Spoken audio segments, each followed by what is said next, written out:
Thank you very much. We want to acknowledge the leadership of all political parties that form part of the progressive forces here in Parliament.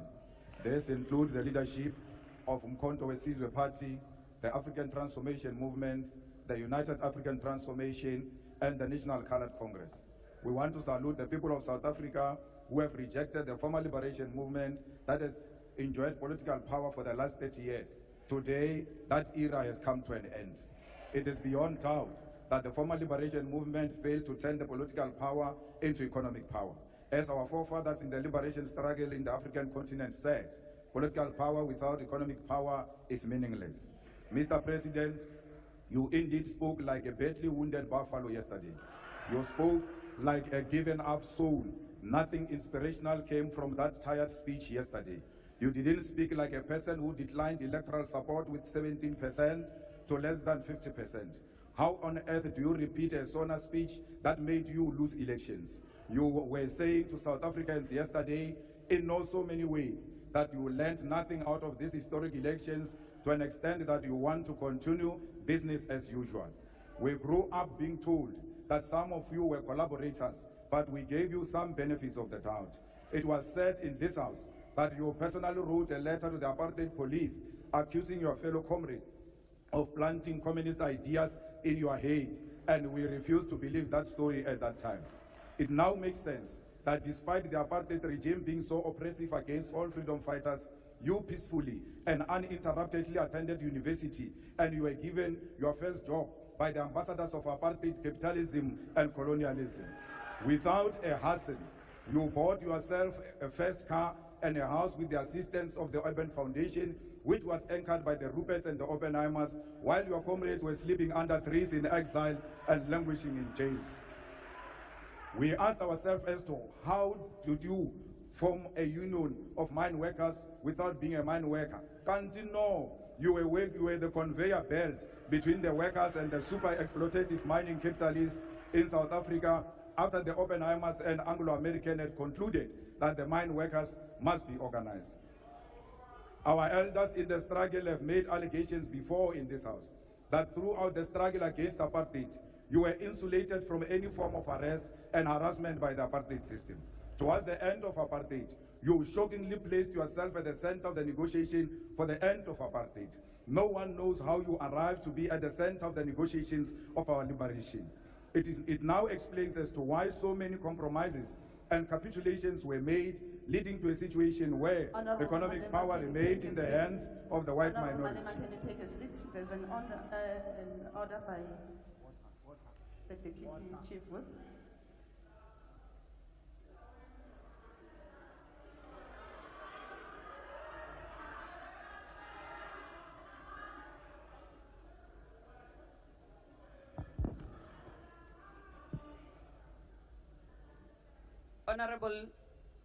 Honorable Chairperson of the NCOP, you instructed that the Honorable member, Honorable Malema, must sit down before I raise my point of order. Honorable House Chairperson, Honorable Chairperson of the NCOP, the Honorable Malema is casting aspersion on the President, on the persona of the President. Can he please bring in a substantive motion to support his statements that he's making in the House? Thank you. Thank you very much, Honorable Chief Whip. The order is sustained. Rules does make provision that if the member imputes improper motive against another member, you may do that by way of a motion, and therefore that has to be substantiated. And therefore, Honorable Malema, can you then proceed with your speech? I see there's another point of order that's been raised on DA. Withdraw what? Thank you, Madam House Chair. Madam House Chair, I rise on a point of order in terms of Rule 92.10, which indicates that when a point of order is raised during the debate, the member called to order must resume his or her seat, and after the point of order has been stated, the presiding officer by the member raising it, the member raising the point of order must likewise immediately resume his or her seat when she has concluded his or her submission. Madam House Chairperson, can I just get clarity on the fact when the Deputy Chief Whip of the ANC raised the point of order, the member at the podium remained standing, and I would just like your ruling on that. Thank you. Honorable Malema, we have requested that you take your seat, but despite that, thank you very much. As I have ruled on the previous order, that was raised by the Chief Whip, Honorable Malema, can you take your podium and apologize on what you've just said?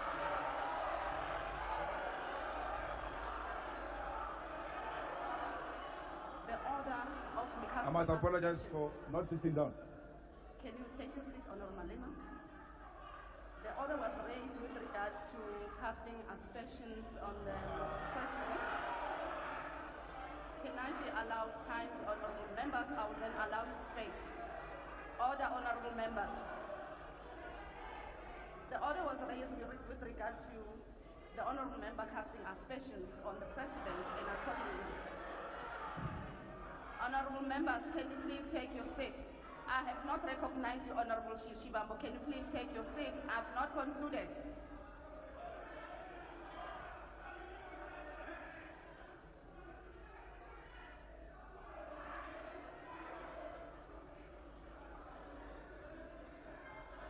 Honorable member, can you allow me please to conclude? Honorable Malema, you can take the podium, but please, can you please withdraw or rather not repeat what you have said earlier on as you proceed with your speech? Honorable members, please, can you, honorable members,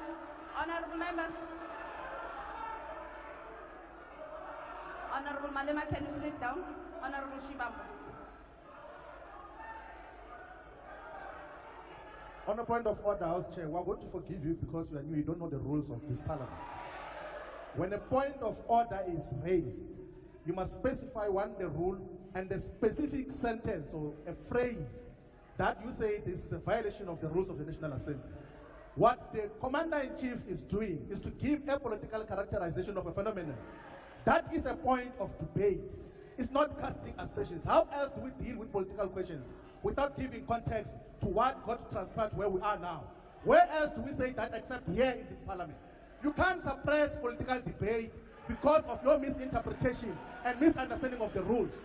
Please allow the speech to finish. And then when we later on go to Rules Committee, we're going to illustrate to you with proper evidence when we're inducting you that the rules do not say what you're saying that you must withdraw. Please be patient with this process. We are going to understand them when time progresses. Currently, your application is incorrect. Thank you, Honorable Shibambo. Honorable members, Rule 53 makes provision that if a member makes personal reflection on the member's integrity that are equally offensive or damaging, which cannot be necessarily substantiated, therefore, that should be done by a way of a motion so that a member can substantiate what he's been saying. At this point in time, Honorable Malema has cast aspersion against the president, which needs to be substantiated accordingly, and therefore, the order remains sustainable. Honorable Malema, as you proceed with your debate, can you kindly refrain from making such aspersion? Thank you very much. Let's proceed. I must proceed. Thank you very much. It now explains as to why so many compromises and capitulations were made, leading to a situation where economic power remained in the hands of the white minority, leaving black people with meaningless political power. We can today confirm that it was pure infiltration by forces of darkness. When it was clear President Mandela is not going to make you the first deputy president of the democratically elected South African government in 1994, you threw tantrums and even boycotted his inauguration. The same President Mandela you asked us to celebrate yesterday, you missed the historic moment to do so in 1994 because of personal aggrandizement. Like many people in South Africa, I stood here in this house and said we will give you the benefit of the doubt, believing that the allegations against you of being a collaborator might not be true. I will tell why I'm giving you this personal account. It is necessitated by your activities, actions, and decisions over the past weeks since the electoral defeat of the former liberation movement, which demonstrated clearly that in the battle against neo-apartheid and neo-colonialism, you chose the side of the oppressor like you did in the past, yet pretending to be with us, the oppressed people. Why will the apartheid beneficiaries say that among all black political leaders, you are the only one they can work with, to an extent that you are called a better black with a better accent, and you believe them over us. They call us criminals who must be arrested, whether we've committed any crime or not, because we disagree with them politically, and you believe them over us. Your own brothers and sisters who come from Shawela and Venda with you are today looked down because of you. You have committed to be a representative of the oppressor. The white capitalist establishment is willing to turn a blind eye to even serious allegations of wrongdoing against you, because through you, they believe that they will perpetuate the exploitation of the oppressed class and reverse the gains of the political freedom attained in 1994. It doesn't matter what you say, but we want to state categorically that the coalition between the Democratic Alliance and the Former Liberation Movement is a sellout position typical of collaborators who sacrifice and compromise the struggle against apartheid and colonialism. White minority arrogance has increased under your term of office. You should have seen them yesterday when you were speaking. It was like you are a true Tabanika Gogo Helen Zille. You boldly take these counter-revolutionary and reactionary decisions because you know you have a full protection of white capitalist establishment. All the things you said yesterday are meaningless because they are exactly what you said in the 6 State of the Nation addresses you have given since you became president in 2018. None of the commitments you made during this State of the Nation addresses have been met. You state here that the vision you are operating under is still the National Development Plan Vision 2030, whose targets have never been met and will never be met. The NDP had targeted to create a certain number of jobs, but joblessness has increased. The NDP target was to reduce unemployment by 14% in 2020, but today unemployment is 32.9% and more than 12 million people are jobless.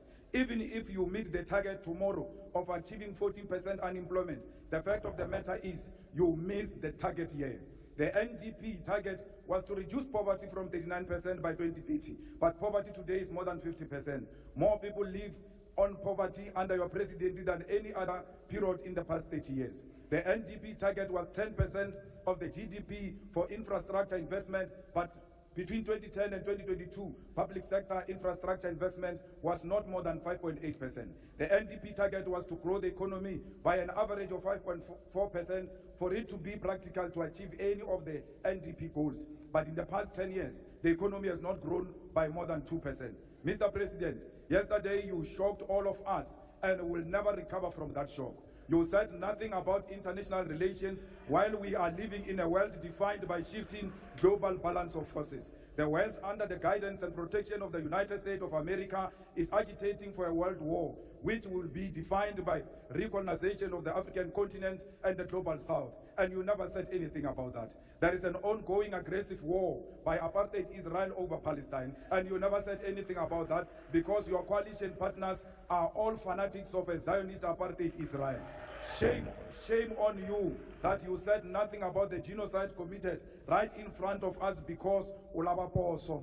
You chose glory over the dying children and women of Palestine because you are scared to offend your coalition partners.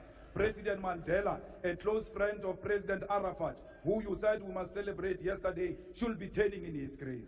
The trade embargo against Cuba is still intact, and despite the fact that Cuba played a role in the struggle against apartheid, you never said anything about that.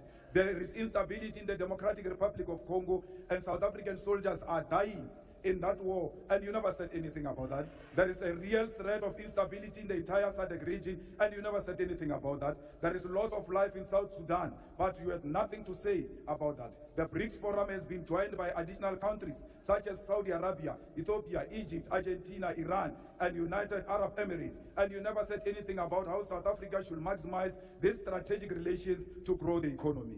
The North Atlantic Treaty Organization, NATO, is agitating for a world war through its admission of Ukraine into NATO alliance, and you never said anything about that. This is happening while South Africa has discovered strategic oil and gas natural resources, which in itself, Minister Mantashe, is a cause for global security, but your president said nothing about that.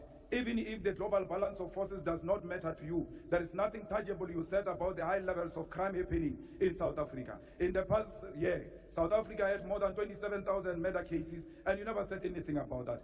Are we being handed over to the imperialist takeover as South Africa? Mr. President, there are more than 300,000 students who have passed and attained their certificates, diplomas, and degrees, but all universities and universities of technology, huge amounts of money. We must cancel student debt and introduce free decolonized education. Now, you claim to have created 2 million jobs through your presidential employment stimulus, but there are no additional 2 million jobs that were created since you took office in 2018. And if you want to argue this point, go and argue with Stats SA. Another issue we need to highlight is that Kusile Power Station added an additional 800 megawatt into national grid 2 weeks ago. You never mentioned anything about that. Instead, you chose to mention 256 megawatt of unreliable energy by independent power producers, which was plugged into the grid in the Northwest Province. This is an evidence that in addition of selling fictional buffaloes at Palapala, you are also a salesperson for independent power producers.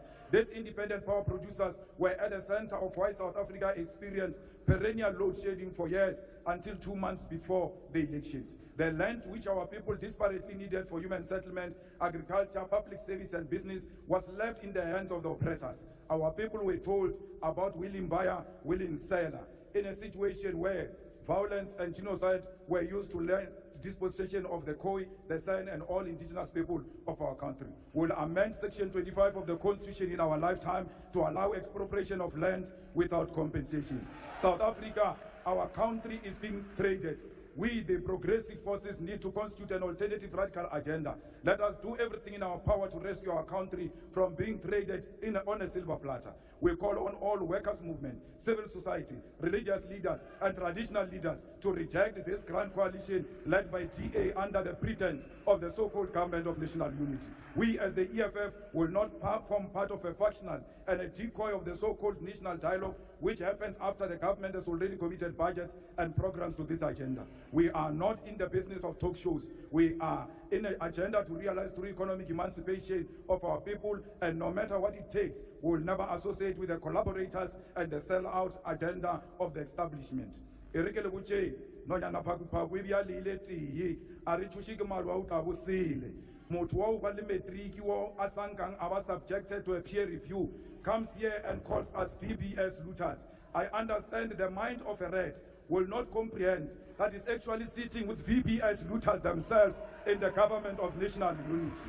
The same matriculant is a beneficiary of the loot of 20 billion of Steinhoff that was invested by public investment, by PIC.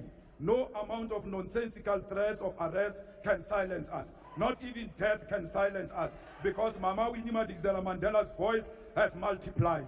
Ours is a generational mission. We shall overcome. Victory is certain. We want to tell you now, your days are numbered. Thank you very much.